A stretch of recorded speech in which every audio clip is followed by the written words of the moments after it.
நம்ம ரொம்ப நம்பின ஒரு ஃப்ரெண்டு நம்மள கத்தியால குத்துனா எப்படி இருக்கும்? அந்த மாதிரி ஒரு ஃப்ரெண்டால ஒருத்தர் சாகடிக்கப்பட்ட நாள் தான் இன்னைக்கு. March 1544 BCE. Julius Caesar. இவர் ரொம்ப பவர்ஃபுல்லான லீடரா ரோம்ல இருந்திருக்காரு. இவர் கிங் ஆகிட கூடாதுன்னு பல அரசியல்வாதிகள் சேர்ந்து இவரை குத்தி சாகடிச்சிருக்காங்க. அதுல அவரோட பெஸ்ட் ஃப்ரெண்ட் ப்ரூட்டஸும் குத்திருக்காரு. அப்ப ஜூலியஸ் ப்ரூட்டஸ பார்த்து எட்டு ப்ரூட் அப்படின்னு கேட்டிருக்காரு.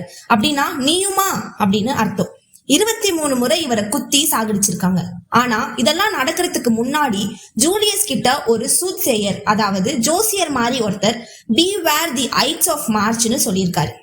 ஐட்ஸ் ஆஃப் மார்ச்னா ஒரு துரோகம் இல்ல ஆபத்து இல்ல யாரும் நம்மள ஏமாத்த போறாங்க அப்படின்னா அதுக்கு கொடுக்குற ஒரு வார்னிங்கா தான் ஐட்ஸ் ஆஃப் மார்ச்ன்றத பயன்படுத்தியிருக்காங்க.